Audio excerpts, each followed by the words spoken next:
UGC net और NEET UG परीक्षा धांधली को लेकर लगातार विरोध देखने को मिल रहा है। छात्र लगातार सरकार से अपनी मांगों को लेकर धरना प्रदर्शन कर रहे हैं, तो वहीं दूसरी ओर विपक्ष की तरफ से जुबानी हमले भी किए जा रहे हैं। इसी बीच अब छत्तीसगढ़ के पूर्व मुख्यमंत्री और कांग्रेस नेता भूपेश बघेल ने परीक्षाओं में हो रही धांधली को लेकर बीजेपी और पीएम मोदी पर जुबानी हमला बोला है।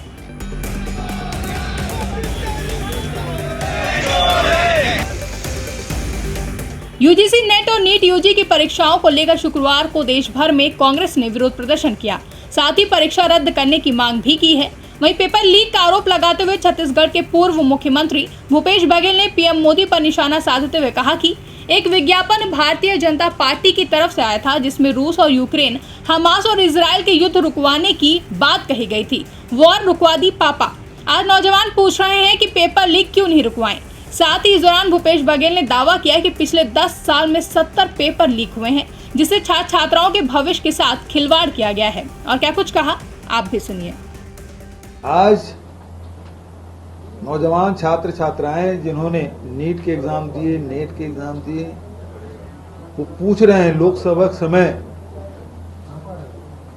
एक विज्ञापन भारतीय जनता पार्टी की तरफ से आया था, जिसमें रूस और यूक्रेन, हमास और इजराइल की युद्ध रुकवाने की बात कही गई थी। वार रुकवा दी पापा। आज नौजवान पूछ रहे हैं पेपर लीक क्यों नहीं रुकवाए पापा। पेपर लीक 10 साल में 70 पेपर लीक हुए। छात्र छात्राओं के भविष्य के साथ खिलवाड़ किया गया। और ये पेपर लीक कोई 10 लाख, 20 लाख, 30 लाख की बात नहीं है। ये हजारों करोड़ का घोटाला हुआ है। पहली बात तो ये है कि जब 14 तारीख को रिजल्ट डिक्लेयर करने की बात कही थी, तो उस दिन क्यों जारी किया गया जिस दिन लोकसभा के रिजल्ट आए। पहला शक तो यही है। दूसरा, जब बिहार में मई महीने में एफआईआर दर्ज हो गया, 4 लोगों की गिरफ्तारी हो गई, तब केंद्रीय शिक्षा मंत्री प्रधान जी का ये कहना कि कोई पेपर लीक नहीं हुआ।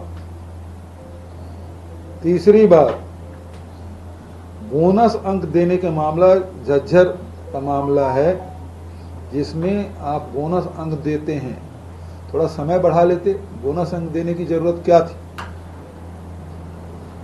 और चौथा मामला कि आप परीक्षा केंद्र बदलते हैं, अब पूरी ताकत लगा देते हैं परीक्षा केंद्र, स्कूल कॉलेज जिनके हैं वो परीक्षा केंद्र बदलवाने के लिए लगे रहते हैं। 25 से 30 हजार छात्र छात्राएं परीक्षा केंद्र बदलते हैं, और वही सब क्या मेरिट में आए हैं। और पांचवी बात यह है कि जिन्होंने परीक्षा पेपर सेट किया वो गुजरात के हैं, और वो जो उसके मालिक हैं वो विदेश भागा हुआ है।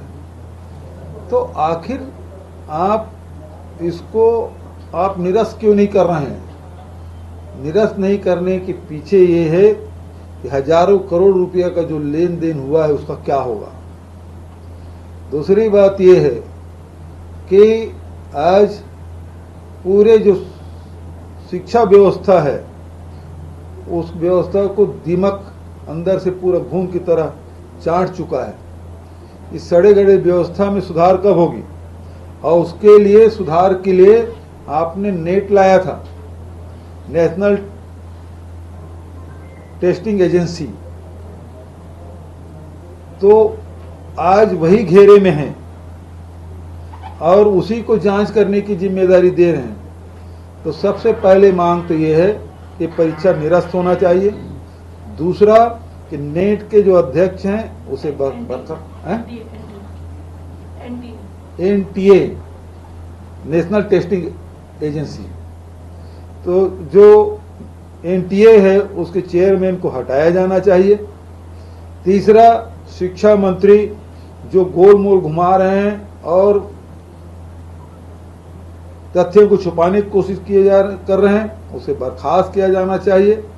और सुप्रीम कोर्ट के देख रेख में इसकी जांच होनी चाहिए, क्योंकि ये भी सुनने में आ रहा है जो अधिकारी बिहार में जांच कर रहे हैं उसे दिल्ली तलब किया गया है। ठीक है, ये विकसित भारत को जिस तरह से ये इसी प्रकार से विकसित करेंगे। ऐसे ही विकसित जो अयोग्य लोग हैं, जो पैसे के बल में डॉक्टर बनना चाहते हैं, तो क्या ऐसी विकसित भारत होगा? ये षड्यंत्र पूर्वक अपने अयोग्य लोगों को ये भर्ती कराना चाहते हैं। ब्यूरो रिपोर्ट, इंडिया पब्लिक खबर। फिलहाल के लिए इस खबर में बस इतना ही। देश और दुनिया की ऐसी ही तमाम बड़ी खबरों के लिए हमारे YouTube चैनल को सब्सक्राइब करें और बने रहें इंडिया पब्लिक खबर के साथ।